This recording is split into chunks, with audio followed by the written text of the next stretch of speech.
एक बात तो सिद्ध होती है, कैलाश गहलोत के इस्तीफा देने से एक बात निश्चित ही सिद्ध होती है कि आम आदमी पार्टी जिस मकसद के लिए बनी थी उससे जरूर भटकी है।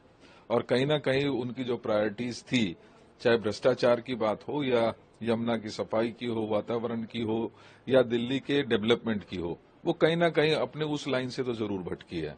और ये कैलाश जी का इस तरीके का बयान कि यमुना गंदी है, उन्होंने एक्सेप्ट किया, जो बात हम लगातार कहते रहे, जो पहले बद से बदतर हो गई। और इसी प्रकार से जो भ्रष्टाचार का एक शीश महल केजरीवाल ने बनाया था, उसकी भी पुष्टि कैलाश जी ने जरूर कर दी है।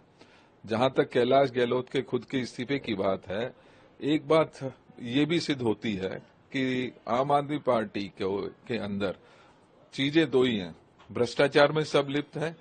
कोई जेल जाना पसंद करता है और कोई बेल लेना पसंद करता है। कुछ लोग, चाहे उसमें मनीष सिसोदिया हो, केजरीवाल हो या संजय सिंह हो या सत्येंद्र गर्ग हो, उन्होंने जेल जाना पसंद किया। उसी प्रकार से राजकुमार आनंद हो या अब कैलाश गहलोत हो, इन्होंने बेल लेना पसंद किया। और निश्चित ही मैं दावे के साथ कह भी सकता हूं कि आने वाले समय में ये निश्चित ही उसी शरण स्थली में जाएंगे जहां पर जाकर सब जो साफ सफाई की एक मशीन है, उजले कपड़े हो जाते हैं जहां पर, तो निश्चित ही मुझे पूरा अंदेशा है कि वो वहां पर जरूर अपनी शरणस्थली में पहुंचेंगे। अब बड़ा आरोप लगा रहे हैं आप दोनों ही पार्टियों, दूसरी बीजेपी को भी क्या आप कटघरे में खड़ा कर रहे हैं? देखिए, मैं स्पष्ट कह रहा हूं कि जो भी भ्रष्टाचारी है वो निश्चित ही या तो जेल जाएगा या बेल लेगा। तो हम जो बीजेपी है उसमें जाके उनकी शरणस्थली है।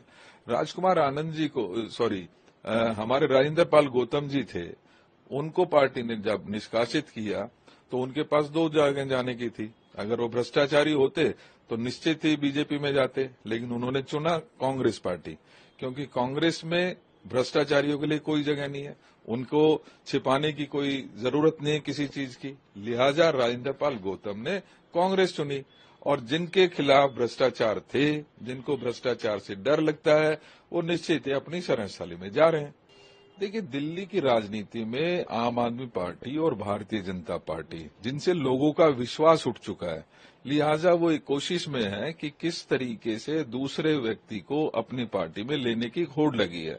कोई दबाव किसी प्रकार का बनाता है, कोई किसी को लालच देता है, और उसी के तहत ये अदला बदली लगातार चल रही है। तो मैं तो ये मानता हूं कि दिल्ली की जनता के सामने ये दोनों ही पार्टियां एक्सपोज हो चुकी हैं।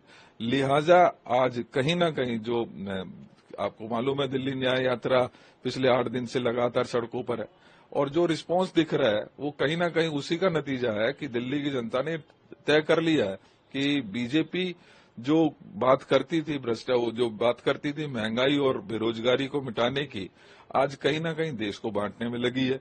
और वहीं एक ऐसी पार्टी जो कहती थी भ्रष्टाचार मिटाएंगे, लोकपाल बिल लाएंगे, वो कहीं शीश महल बना रही है, कहीं उनके मंत्री जेल जा रहे हैं, मुख्यमंत्री जेल जा रहे हैं।